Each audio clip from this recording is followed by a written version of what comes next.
kampus yang sudah siap. Pertanyaannya, kampus mana yang sudah siap? Dan juga perlu kita perhatikan bahwasannya perusahaan-perusahaan besar saja itu gagal dalam mengolah pertambangan. Seperti contohnya kasus korupsi dan juga pencemaran lingkungan. Nah, jadi perusahaannya yang sudah besar saja itu masih gagal dalam menjalankan dan mengelola pertambangan ini. Nah, apalagi kampus yang memang belum memiliki pengalaman sama sekali. Nah, itu di mana letak logikanya itu kan? Nah, bagaimana bisa instansi yang besar saja seperti negara dan juga perusahaan-perusahaan besar itu gagal mengolah tambang ini, kemudian diberikan kepada universitas yang memang mereka hanya fokus kepada penelitian dan juga pendidikan. Mereka tidak fokus dalam usaha, di mana usaha ini tujuannya adalah keuntungan. Kalau seandainya kampus mengolah ini, itu bagaimana logikanya? Ini saya kembalikan kepada tim pro. Oke, baik, silakan tim pro bisa dijawab pertanyaannya. Baik, terima kasih. Nah, membahas mengenai itu, kampus yang akan mengolah tambang itu harus transparansi tentunya dengan masyarakat. Nah, makanya dari itu kampusnya harus sudah siap. Dan kampus tersebut bukan kampus yang dipaksa masuk untuk mengolah tambang. Pas. Baik, sampai ada tambahan dari rekan? Ya, Silakan. sekali lagi saudaraku, kampus ini tidak harus kampus untuk ikut mengelola tambang, namun jika seandainya kampus ingin, inilah rambu-rambunya, inilah jalannya. Tapi jika kampus itu tidak ingin, maka bisa seperti yang sekarang ini. Oke, baik, sampai silakan tim kontra tanggapi. Oke, baik, terima kasih tim pro. Nah, pertanyaannya di sini bukan ingin atau tidak ingin. Pertanyaannya adalah siap atau tidak siap. Nah, pertanyaannya ini kan tadi disampaikan bahwasanya kampus yang akan mengolah tambang itu kampus yang sudah siap. Nah, saya cuma punya pertanyaan sederhana. Contohnya kampus mana yang sudah siap? Apakah sudah ada kampus yang siap?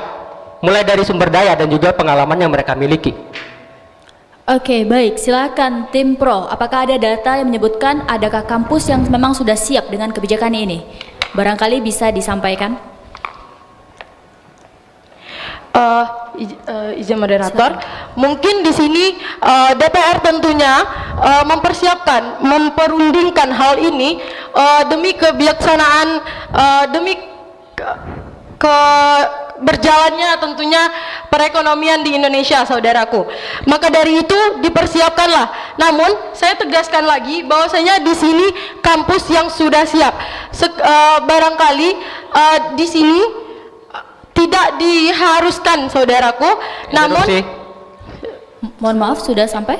Oke, baik, kita kembalikan kepada tim kontra. Nah, saya ulangi kembali. Pertanyaannya, kampus mana yang sudah siap? Saya kembalikan. Baik, mengenai kampus mana yang sudah siap, di sini kita bisa lihat kembali bahwa undang-undang ini itu pada tanggal 20 Januari tahun 2024. Nah, ini masih sangat-sangat baru. Nah, maka dari itu adanya regulasi untuk melihat kesiapan dalam universitas tersebut mengelola tambang di situ. Karena di sini yang saya bilang tadi, dalam mengelola tambang itu harus adanya transparansi dan kampus tersebut memang sudah siap serta memenuhi izin-izin tentang pelaksanaan kegiatan pertambangan.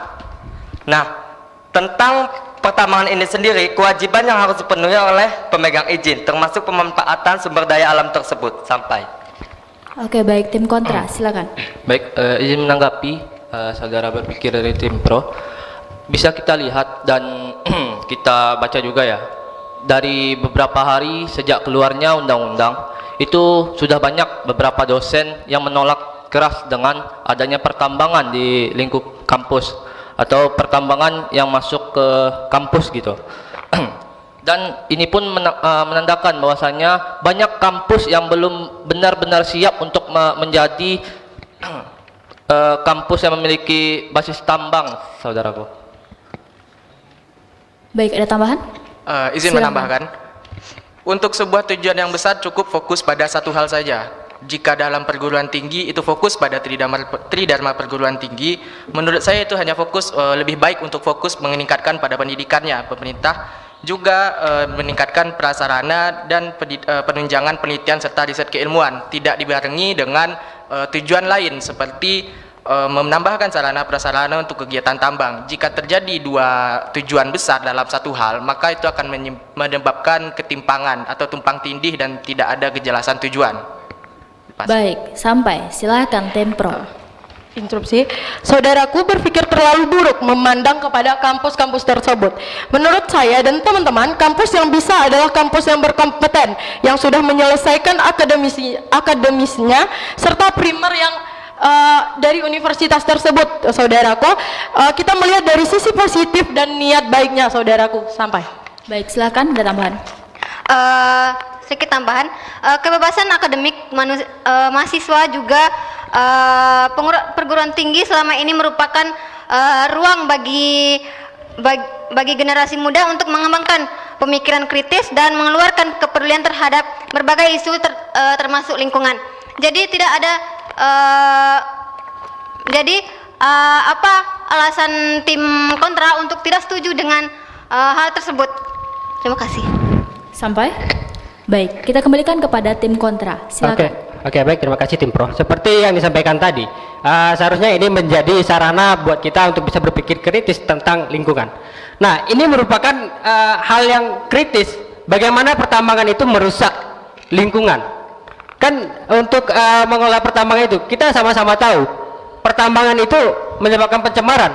Nah, itu di mana letak logikanya? Kita kritis, tapi kita mendukung kampus untuk mengelola pertambangan yang merusak lingkungan. Nah, itu artinya kita mendukung kampus ini untuk merusak lingkungan. Nah, di mana letak logikanya kita kritis tapi kita mendukung? Baik, sampai. Izin menambahkan, bahkan kegiatan pertambangan secara legal saja sejauh ini sudah sangat menimbulkan deforestasi yang signifikan terhadap hutan Indonesia. Apalagi jika perguruan tinggi ikut ambil andil dalam kegiatan tambang ini. Bisa-bisa akan muncul program studi baru yang diunggulkan oleh pemerintah lainnya, yaitu mungkin teknik reklamasi lubang tambang pasca kerusakan. Baik, sampai. Kita kembalikan kepada tim Pro. Silakan. Baik, terima kasih. Mengenai menjaga lingkungan dalam pengolahan tambang, tentunya tim pengelola sangat memperhatikan yang namanya menjaga lingkungan, karena di sini yang saya bilang tadi harus ada transparansi dengan masyarakat agar masyarakat tidak menjadi dampak dalam pertambangan tersebut. Nah, regulasi mengelola limbah tambang tersebutlah yang harus diterapkan dalam pertambangan dalam universitas, mulai dari pengolahan limbah, pengolahan teknologi ramah lingkungan, pengawasan lingkungan, bahkan pengembangan rencana rehabilitasi pencemaran tersebut. Baik, sampai.